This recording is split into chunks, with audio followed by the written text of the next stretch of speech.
네, 안녕하세요. 반갑습니다. 제가 위에 숫자가 카운팅 되고 그래야지 이제 녹화가 잘 되는 걸 확인이 되거든요. 또 음도 잘 들어가고 있는지 보려고 모니터 위를 잠깐 쳐다봤어요. 이렇게 째려본 거 아니니까 오해하지 말아주시기 바랍니다. 가끔 그렇게 볼 거예요. 에러가 나면 또 힘들게 녹화했는데 또 다시 찍어야 되는 불상사가 생기니까.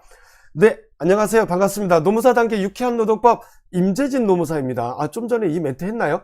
기억이 안 나. 자, 제가 1차 시험을 앞두고 마음도 급하고 그래서 너무너무 불안해 하시고 이런 수험생분들이 많으실 거예요. 저는 그런 경험을 꽤 오랫동안 했었고 여러 번 했었기 때문에 그 마음 누구보다도 잘 알고 있습니다.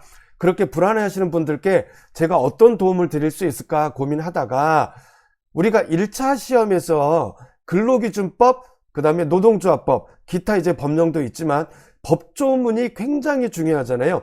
보기 5개 중에서 내가 법조문이 지문으로 나와 있는 문제, 지문 2개 정도를 정확하게 알고 걷어낼 수 있다면 혼란스러운 그 시간을 굉장히 압축을 시키고 정답률을 죄송합니다. 아직 감기가 안 났어요. 목감기가. 정답률을 100% 가까이 끌어올릴 수도 있어요. 조금 과장되게 표현해서 말씀드리면 그만큼 법조문이 중요하다 이 말씀입니다. 그런데 법전을 펴놓고 혼자서 법조문을 처음부터 끝까지 읽어 나가기가 굉장히 힘들어요. 집중력도 필요하지만 그 지루함을 이겨낼 수가 있어야 되는데 그 과정을 저도 겪어봤기 때문에 옛날 생각하니까 말이 잘 안 나와요. 그래서 여러분들께 제가 법조문을 함께 읽어드리면서 중요하게 방점을 찍어드릴 부분 찍어드리고 그렇게 강약 조절하면서 꾸준히 한번 천천히 읽어드리는 시간을 갖는 게 좋겠다라는 생각을 했어요. 그래서 이 영상을 녹화하게 되었고 그리고 우리 카페에도 올려드리게 되었습니다. 5월 여러분들이 이제 1차 시험 보기 전까지 최소한 근로기준법하고 노동조합법 요 2개 법 그리고 관련된 시행령 조문들을 다 읽어드릴 수 있었으면 좋겠다 하는 게 저의 가장 큰 소망인데 최소한 근로기준법과 노동조합법 요 2개 정도는 그런데 이제 저도 제 사무실을 운영하는 일을 해야 되고 그리고 강의 준비도 해야 되기 때문에 끝낼 수 있을지는 모르겠어요. 어쨌든 시간이 허락하는 한 최대한 열심히 해보도록 하겠습니다. 자, 그러면 한번 시작해 볼까요? 잠시만요. 이게 기침이 나와서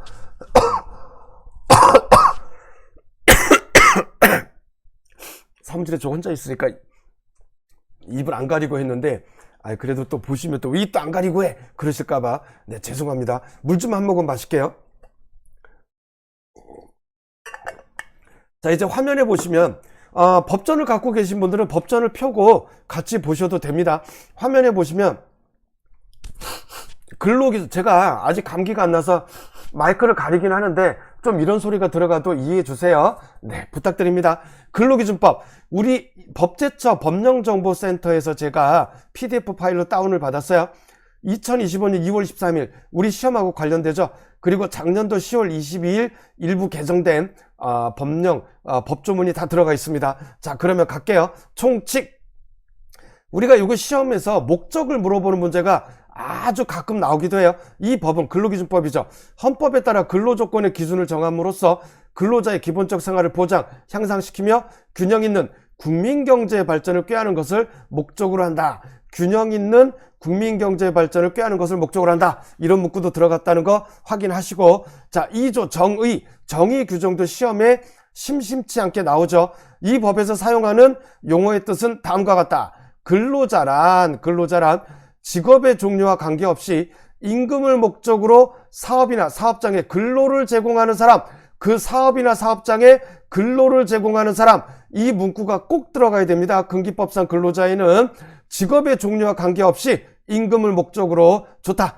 사용자란 사업주 또는 사업 경영 담당자 그리고 그 밖에 근로자에 관한 사항에 대하여 사업주를 위하여 행위하는 자를 말한다. 여기서 사업주 그리고 사업 경영 담당자 그 밖에 근로자에 관한 사항에 대하여 사업주를 위하여 행위하는 자 각각 관련된 문구들이 있어요. 판례가 제시해준 문구도 있고 그거 한번 이 기회에 딱 펴서 한번 봐주시기 바랍니다. 그 다음 근로란 정신노동과 육체노동을 말한다. 정신노동 또는이 아니고 정신노동과 육체노동을 말한다. 근로계약이란 근로자가 사용자에게 근로를 제공하고 사용자는 이에 대하여 임금을 지급하는 것을 목적으로 체결된 계약을 말한다. 살짝 올릴게요. 그 다음에 임금이란 이 규정도 굉장히 중요하죠. 사용자가 근로의 대가로 죄송합니다. 근로자에게 임금, 봉급, 그 밖에 어떠한 명칭으로든지 지급하는 모든 금품을 말한다. 그 다음에 평균임금이란 이를 산정하여야 할 사유가 발생한 날 이전 3개월 동안에 이전 3개월입니다. 3개월 동안에 그 근로자에게 지급된 임금의 총액을 그 기간에 총일수로 나눈 거예요. 가동일수가 아닙니다. 사업장 가동일수가 아니고 그 기간에 총일수로 나눈 겁니다. 가동일수는 상시근로자 수 산정할 때 나오는 표현이에요. 그 기간에 총일수로 나눈 금액을 말한다. 근로자가 취업한 후 3개월 미만인 경우에는 예외를 한다. 이거 아니에요. 3개월 미만인 경우에도 이에 준한다예요. 그 다음에 일주란 휴일을 제외한 게 아니라 휴일을 포함한 7일을 말한다. 아시겠죠? 네. 그 다음 소정근로시간이란 제50조, 제69조 본문 산업안전보건법 제130조 제1항에 따른 근로시간, 즉 법정 근로시간 범위에서 근로자와 사용자 사이에 정한 근로시간을 말한다. 법정 근로시간, 기준 근로시간 내에서 근로자와 사용자 사이에 정한 근로시간을 말한다. 그 다음 단시간 근로자란 1주 동안의 소정 근로시간이에요. 1주 동안의 소정 근로시간이 그 사업장에서 같은 종류의 업무에 종사하는 통상 근로자, 무슨 근로자? 통상 근로자입니다. 단시간 근로자는 통상 근로자라는 문구가 나와야 돼요. 통상, 이거를 기간에 정함이 없는 근로자 이렇게 되면 안 돼. 그거는 기간제 근로자 할 때 나오는 거고, 단시간 근로자는 통상 근로자라는 문구가 나옵니다. 통상 근로자의 1주 동안의 소정 근로 시간에 비하여 짧은 근로자를 말한다. 현저히 짧은이란 말이 여기 들어가면 안 돼요. 짧은 단시간 근로자 안에는 그냥 짧은 근로자입니다. 현저히라는 문구는 들어가지 않아요. 자, 우리가 현저히 짧은 근로자, 우리가 그런 근로자는 1주간의 소정 근로 시간이 15시간을 얘기하죠. 그쵸? 15시간이 안 되는 분들 나중에 나옵니다. 그 다음에 제1항 제6호에 따라 산출된 금액이 그 근로자의 통상임금보다 적으면 그 통상임금액을 평균임금으로 한다. 그럼 1조 6항에 따른 게 뭐예요? 요 평균임금이잖아요. 그쵸? 요렇게 산정해 봤더니 통상임금보다 적으면 그 통상임금액을 평균임금으로 한다. 이렇게 되어 있어요. 자, 여기서 우리가 근로기준법 시행령으로 한번 가보도록 하겠습니다. 근로기준법 시행령을 보시면 평균임금에서 제외되는 기간과 임금 이렇게 있어요. 시행령 제2조에 보면 평균임금 산정기간 중에 평균임금 산정기간 중에 다음 각 호의 어느 하나에 해당하는 기간이 있는 경우에는 그 기간과 그 기간 중에 지급된 임금은 평균임금 산정 기준이 되는 기간과 임금 총액에서 각각 뺀다. 왜냐하면 평균임금이 뚝 떨어질 수 있기 때문에 그래요. 근로계약을 체결하고 수습 중에 있는 근로자가 수습을 시작한 날부터 3개월 이내의 기간입니다. 그 다음에 법 제46조에 따른 휴업수당 규정이죠. 사용자의 귀책 사유로 휴업한 기간. 그 다음 법 제74조 제1항부터 제3항까지의 규정에 따른 출산 전후 휴가 및 유산, 사산 휴가 기간. 그 다음에 법 제78조에 따라 업무상 부상 또는 질병으로 요양하기 위하여 휴업한 기간, 업무상. 그 다음에 남녀고용평등과 일가정양립지원에 관한 법률 제19조에 따른 육아휴직기간, 오케이. 그 다음에 노동조합 및 노동관계조정법 제2조 제6호에 따른 쟁의행위기간, 적법한 쟁의행위기간을 말하겠죠. 그 다음에 병역법, 예비군법 또는 민방위 기본법에 따른 의무를 이행하기 위하여 휴직하거나 근로하지 못한 기간, 다만 그 기간 중 임금을 지급받은 경우에는 그러하지 아니하다. 다만 요 단서 조항이 굉장히 시험에 잘 나옵니다. 다만 그 기간 중 임금을 지급받은 경우에는 그러하지 아니하다. 그러하지 아니하다 의미가 뭐예요? 제외하지 않는다 이런 얘기입니다. 아시겠죠? 오케이. 그 다음에 업무 외 부상이나 질병 그 밖의 사유로 사용자의 승인을 받아 휴업한 기간이에요. 업무 외 그러면 사용자의 승인을 받아 휴업한 사용자의 승인이라는 문구가 들어갑니다. 그 다음에 법 제2조 제1항 제6호에 따른 임금의 총액을 계산할 때에는 임금의 총액을 갖다가 임금의 총액을 분자해 놓고 총일수로 나눈다고 했잖아요. 임금의 총액을 계산할 때는 임시로 지급된 임금 및 수당과 통화 외의 것으로 지급된 임금을 포함한다 안 한다? 포함하지 아니한다. 다만 고용노동부 장관이 정하는 것은 그러하지 아니하다 이렇게 되어 있습니다. 그 다음에 일용근로자의 평균임금 일용근로자의 평균임금은 고용노동부 장관이 사업이나 누가? 고용노동부 장관입니다. 고용노동부 장관이 사업이나 직업에 따라 정하는 금액으로 한다. 누가 정한다고요? 고용노동부 장관이. 누구의 평균임금을? 일용근로자의 평균임금을. 요 문구도 시험에 굉장히 많이 나오고 사업이나 직업에 따라 정하는 금액으로 한다. 좋아요. 그 다음에 다시 올릴게요. 특별한 경우의 평균임금. 법조 제2조 제1항 6 제6호 2형 제2조 및 제3조에 따라 평균임금을 산정할 수 없는 경우에는 고용노동부 장관이 정하는 바에 따른다. 그래서 평균임금을 산정할 수 없는 경우를 우리가 산술적으로 곤란한 경우, 어려운 경우, 그리고 현저히 부적당한 경우 요 두 가지를 우리 판례가 제시하고 있죠. 자, 그 다음에 평균임금의 조정. 여기도 이것도 굉장히 어려운데 평균임금의 조정 시행령에서 보고 넘어갈 게 굉장히 많아요. 법 제79조 제80조 및 제82조부터 제84조까지 규정에 따른 보상금 등을 산정할 때 적용할 평균임금은 그 근로자가 소속한 사업 또는 사업장에서 같은 직종의 근로자에게 지급된 통상임금의 한 명당 1개월 평균액,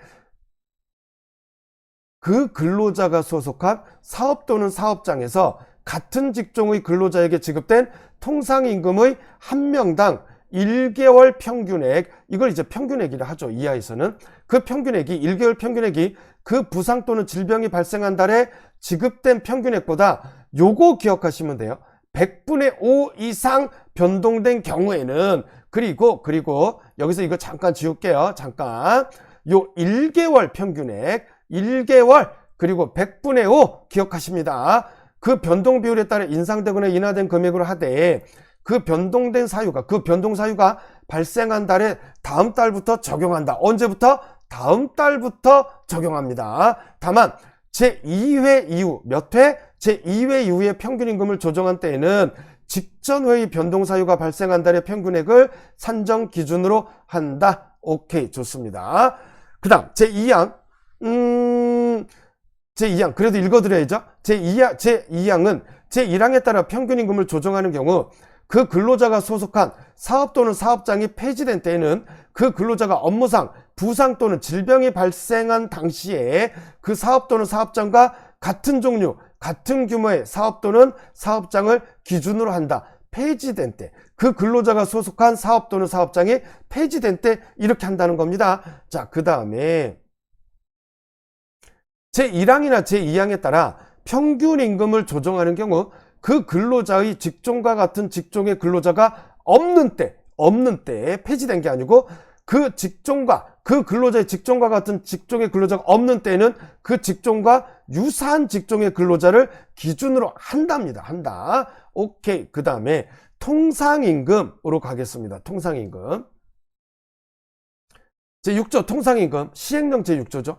이 법과 즉 근로기준법과 시행령에서 통상임금이란 근로자에게 정기적이고 일률적으로 소정근로시간, 정기적 일률적 소정근로 또는 총근로에 대하여 지급하기로 정한 통상임금. 그러면 요 소정이란 말이 꼭 들어갑니다.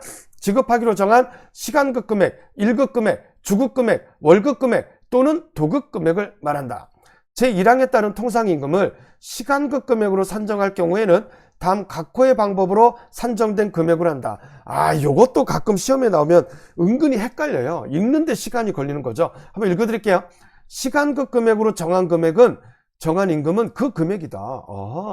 1급 금액으로 정한 임금은 그 금액을 1일에 소정근로시간수로 나눈 금액입니다. 1일의 소정근로시간이 8시간이면 8시간으로 나누는 거죠. 주급금액으로 정한 임금은 그 금액을 일주의 통상임금 산정 기준 시간수. 이게 뭐냐? 일주의 소정근로시간과 소정근로시간 외에 유급으로 처리되는 시간을 합산한 시간. 다시 말씀드리면 주휴시간이 들어가겠죠. 1주 40시간이면 주휴시간 8시간 더해서 48시간. 다시 한번 볼게요. 주급금액으로 정한 임금은 그 금액을 일주의 통상임금 산정 기준 시간수. 일주의 통상임금 산정 기준 시간수. 이게 뭐냐? 일주의 소정근로시간에다가 소정근로시간 외에 유급으로 처리되는 시간을 합산한 시간, 주휴시간을 얘기한다고 보시면 돼요. 로 나눈 금액입니다. 주급 금액으로 정한 임금은 그 금액을 이걸로 나누는 겁니다. 이걸로. 이거 좀 지저분해져서 죄송합니다. 그 다음에 월급 금액으로 정한 임금은 그 금액을 월의 통상임금 산정 기준 시간수. 자, 월급 금액으로 정한 임금은 월급 금액으로 정한 그 금액을 월의 통상임금 산정 기준 시간수. 월의 통상임금 산정 기준 시간수. 이건 뭐냐면 일주의 통상임금 산정 기준 시간수에 이거잖아요. 이거 1년 동안의 평균 주의 수를 곱한 시간. 1년 동안의 평균 주의 수를 곱한 시간을 12로 나눈 시간으로 나눈 금액이다. 자, 잠시만요. 자, 제가 기침이 나서 잠깐 멈췄다가 여러분 영상에서는 티가 안 나죠? 요거를 다시 설명드리려고 잠깐 지웠어요. 월급 금액으로 정한 임금은 그 월급 금액으로 정한 금액을 월의 통상임금 산정 기준 시간수로 나누는데, 그러면 월의 통상임금 산정 기준 시간수는 뭐냐? 일주의 통상임금 산정 기준 시간수. 그러면 요거를 40 더하기, 시간이 좀 가더라도 설명드릴게요.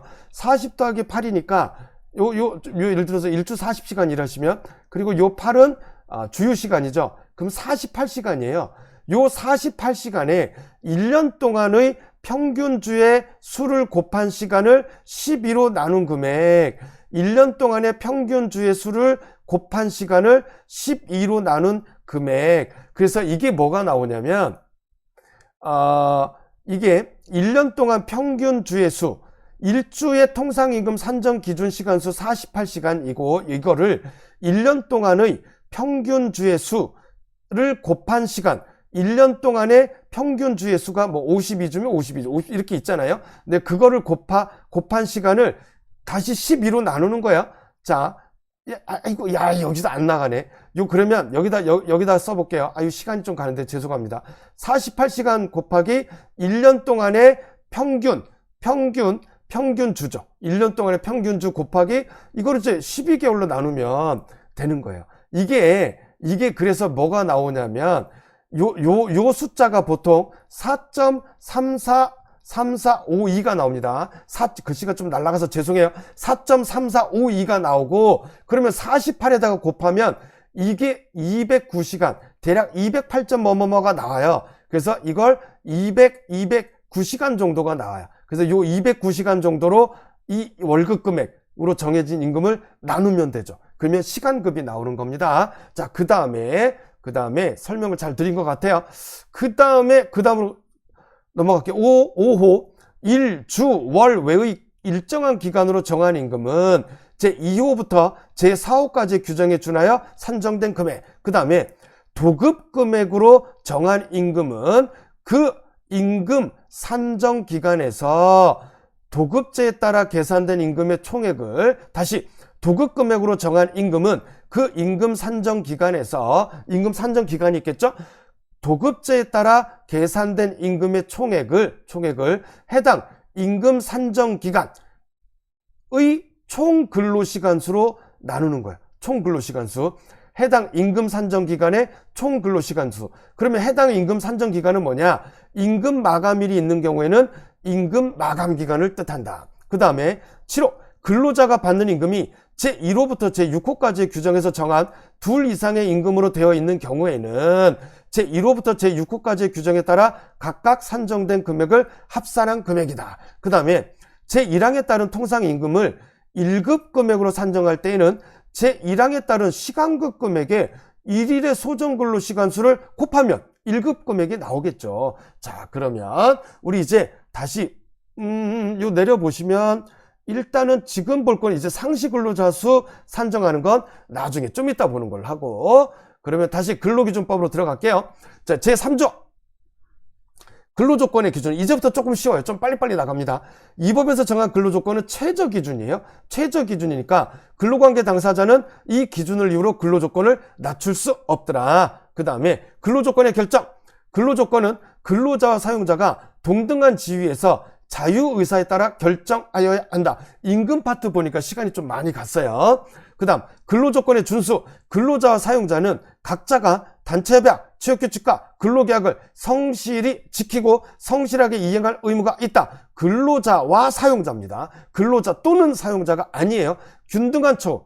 사용자는 근로자에 대하여 남녀의 성이 나오고 남녀의 성을 이유로 차별적 대우를 하지 못하고 국적 나옵니다. 남녀의 성, 그리고 국적, 신앙 또는 사회적 신분이에요. 요 신앙을 종교라는 단어로 바꿔서 나오기도 하는데 명시적으로 써 있는 건 신앙입니다. 남녀의 성, 그리고 국적, 신앙 또는 사회적 신분을 이유로 근로조건에 대한 차별적 처우를 하지 못한다. 강제근로의 금지. 사용자는 폭행, 협박, 감금, 그 밖에 정신상 또는 신체상의 자유를 부당하게 구속하는 수단으로서 근로자의 자유의사에 어긋나는 근로를 강요하지 못한다. 폭행, 협박, 감금, 그 밖에 정신상 또는 신체상의 자유를 부당하게 구속하는 수단으로서 근로자의 자유의사에 어긋나는 근로를 강요하지 못한다. 폭행의 금지.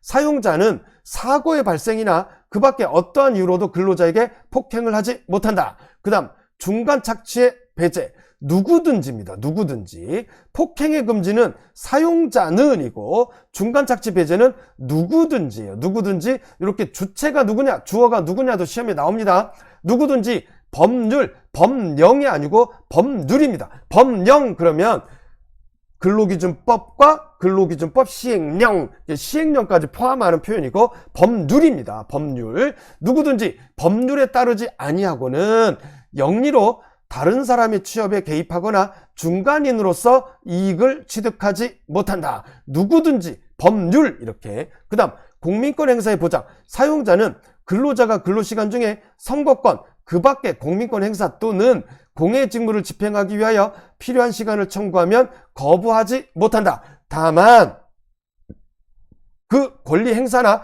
공의 직무를 수행하는 데 지장이 없으면 청구한 시간을 변경할 수 있다.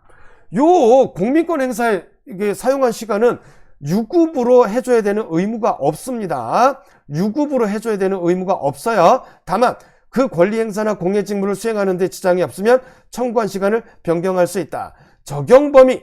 이 법은 상시 5명 이상의 근로를 사용하는 모든 사업 또는 사업장에 적용한다. 이 법은 상시 5명 이상의 근로자를 사용하는 모든 사업 또는 사업장에 적용한다. 다만 동거하는 친족만을 사용하는 사업 또는 사업장, 동거하는 친족만이에요. 많이 들어가야 됩니다. 사업 또는 사업장과 가사 사용인에 대하여는 적용하지 아니한다. 적용하지 않아요. 그 다음에 상시 4명 이하입니다. 4명 미만이 아니에요. 4명 이하의 근로자를 사용하는 사업 또는 사업장에 대하여는 대통령령으로 정하는 바에 따라 이 법의 일부 규정을 적용할 수 있다. 그 다음에 이 법을 적용하는 경우에 상시 사용하는 근로자 수를 산정하는 방법은 대통령령으로 정한다. 요거는 나중에 한번 보도록 하겠습니다. 대통령령으로 정한다. 그 다음에 제12조 적용 범위. 이 법과 이 법에 따른 대통령령은 국가, 특별시, 광역시, 도시, 광역시, 도, 시군구, 읍면동 그 밖에 이에 준하는 것에도 것에 대하여도 적용된다. 아하. 보고 출석 의무 사용자 또는 근로자는 이 법의 시행에 관하여 고용노동부 장관, 노동위원회법에 따른 노동위원회 또는 근로감독관의 요구가 있으면 지체 없이입니다. 지체 없이 필요한 사항에 대하여 보고하거나 출석할 수 있다가 아니고 출석하여야 한답니다. 다음 제14조 법령 주요 내용 등의 게시 사용자는 이 법과 이 법에 따른 대통령령의 주요 내용과 취업규칙을 근로자가 자유롭게 열람할 수 있는 장소에 항상 게시하거나 갖추어 두어 근로자에게 널리 알려야 한다. 그 다음에 요 2항이 시험에 가끔 나오는데 사용자는 제1항에 따른 대통령령 중 기숙사에 관한 규정과 제99조 제1항에 따른 기숙사 규칙을 여기가 중요해요. 기숙사에 게시하거나 갖추어 두어 기숙하는 근로자에게 널리 알려야 한다. 기숙하는 근로자에게 널리 알려야 한다. 기숙사에 게시하거나 갖추어 두어 기숙하는 근로자에게 널리 알려야 한다.